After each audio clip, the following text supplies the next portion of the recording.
नमस्कार दोस्तों, मैं हूं डॉक्टर अरविंद नामदेव। मैं शिवालय हॉस्पिटल कोलार भोपाल में पेट एवं लिवर रोग विशेषज्ञ के रूप में कार्यरत हूं। हमने एक वीडियो किया था कि कोलाइटिस क्या होती है, मतलब उसके लक्षण क्या होते हैं, उसके कारण क्या होते हैं, और अभी इस वीडियो में ये बताने वाला हूं मैं कि कोलाइटिस का इलाज कैसे होता है।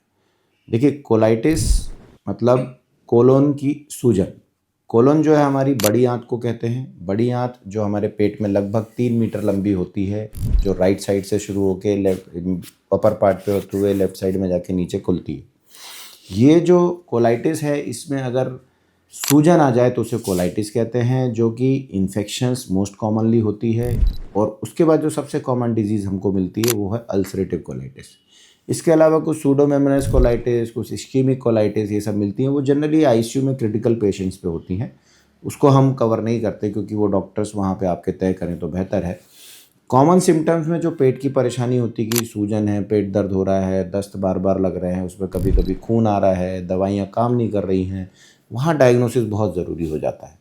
कोलाइटिस का डायग्नोसिस बहुत आसान है बनाना। एक सिंपल स्टूल टेस्ट कराइए जिसपे पस सेल्स अगर आ रहे हैं तो वो कोलाइटिस है। उसके अलावा जो है फिर आपके डॉक्टर तय करते हैं कि उसमें सोनोग्राफी की जाए, सीटी स्कैन की जाए, या साथ में उसमें कोलोनोस्कोपी, क्योंकि कोलोनोस्कोपी फिर दूसरा मेरे हिसाब से बेस्ट टेस्ट है क्योंकि वो डायरेक्ट सब कुछ दिखाता है। और अगर आपकी कोलोन में सूजन है या वहाँ अल्सर्स हैं तो उसको कोलाइटिस फिर कहना सही है, यानी डायग्नोसिस बन गया। एक बार कोलाइटिस अगर बनता है तो उसका कारण ज़रूरी है।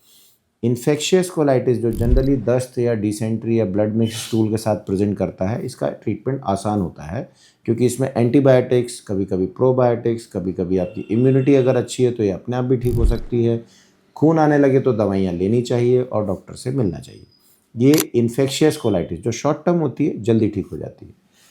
अल्सरेटिव कोलाइटिस जो बहुत अब हिंदुस्तान में कॉमन है और इसका ट्रीटमेंट थोड़ा डिफ़िकल्ट होता है या थोड़ा लॉन्ग टर्म चलता है, क्योंकि इसका कारण जो है वो ऑटो इम्यून डिसऑर्डर है। आपकी इम्यूनिटी ही कोलोन में सूजन पैदा करती है, और सूजन अगर ज़्यादा है तो उसमें अल्सर्स भी बनते हैं और उसको हम फिर अल्सरेटिव कोलाइटिस बोलते हैं। क्योंकि ये ऑटो इम्यून डिसऑर्डर है, इसको जड़ से ख़त्म करना मुश्किल होता है, पर इसको कंट्रोल करना बहुत आसान है, या ऐसा कह सकते हैं कि वो संभव है। जब ट्रीटमेंट किया जाता है तो उसमें 2 चीज़ों का ध्यान रखा जाता है। सबसे इम्पॉर्टेंट, अल्सरेटिव कोलाइटिस या किसी भी कोलाइटिस में, क्योंकि जब हम कोलोनोस्कोपी करते हैं तो उसमें ये तय करते हैं कि गंभीरता क्या है और कितने हिस्से में कोलोन में ये सूजन पैदा हुई है, यानी एक्सटेंट क्या है। तो बेसिकली सीवियरिटी और एक्सटेंट ऑफ डिजीज़ या कोलाइटिस जो है वो हमारा पूरा ट्रीटमेंट तय करता है। कॉमन प्रेजेंटेशन है कोलाइटिस के, उसमें सीवियरिटी जो है माइल्ड टू मॉडरेट या मॉडरेट होती है। माइल्ड टू मॉडरेट मतलब सिर्फ सूजन है, हल्के हल्के छाले से हैं और फ्रेजाइल म्यूकोजा है। पर अगर मॉडरेट है यानी वहाँ अल्सर्स हैं, ब्लीडिंग भी हो रहा है, बट बहुत एक्सटेंट तक नहीं है, बीच बीच में नॉर्मल आपको म्यूकोजा भी दिख रही है। और एक्सटेंट यानी कि वो सिर्फ नीचे रेक्टम के हिस्से में, जिसे प्रोक्टाइटिस कहते हैं, या लेफ़्ट साइड में है, या पेनकोलाइटिस पूरे राइट साइड में भी चली गई है, मिडिल में भी है।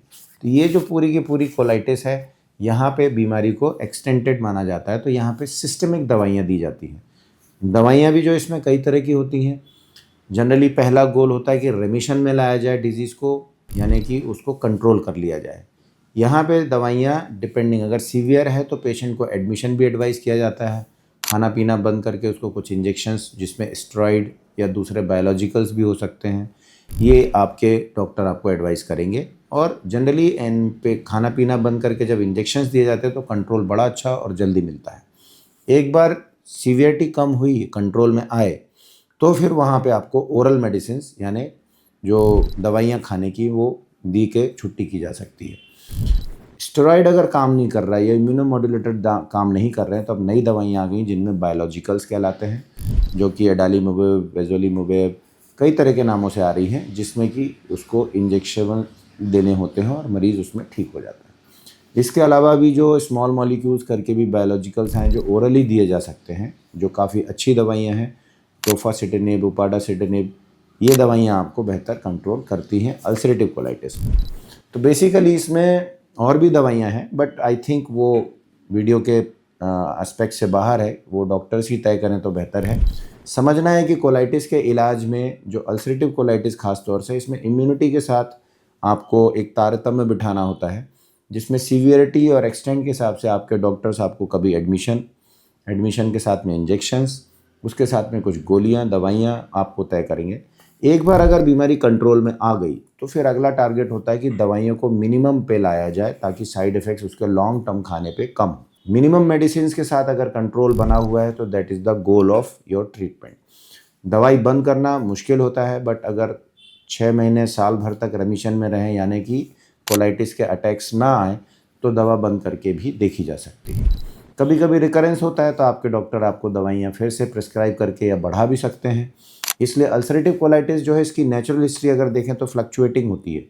ये कई कारणों से प्रेसिपिटेट होती है, घटती बढ़ती रहती है, और उसके हिसाब से ही दवा जो है हमको घटानी बढ़ानी पड़ती है। जैसे डायबिटीज़ होती है, उसके भी कई कारण होते हैं, खान पान, स्ट्रेस, इनसे जैसे शुगर बढ़ती है, और समय समय पर जांच होनी चाहिए जैसे शुगर की, और परहेज बरतना चाहिए, दवाइयाँ प्रॉपर लेना चाहिए।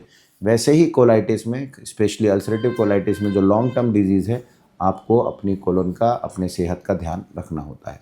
आई होप ये वीडियो आपको कोलाइटिस का ट्रीटमेंट कैसे होता है उसका एक प्राइमर, काफ़ी अच्छा अंडरस्टैंडिंग देगा। मुझे मालूम है अल्सरेटिव कोलाइटिस के पेशेंट बहुत परेशान होते हैं, उनको तकलीफ़ें भी रहती हैं, और कभी कभी वो मिसमैच होते हैं ट्रीटमेंट को लेके। तो आई थिंक ये वीडियो एक इंसाइट देगा कि कोलाइटिस का ट्रीटमेंट कैसे का होता है, क्यों इस तरह से एडवाइस किया जाता है, एडमिशन क्यों करा जाता है, और किस तरह से बीमारी को कंट्रोल किया जाता है। आई होप ये वीडियो आप लाइक करेंगे, कमेंट कर सकते हैं, शेयर कर सकते हैं, कुछ सवाल हैं आप पूछ सकते हैं, मैं कोशिश करूँगा कि जवाब दूंगा। नमस्कार।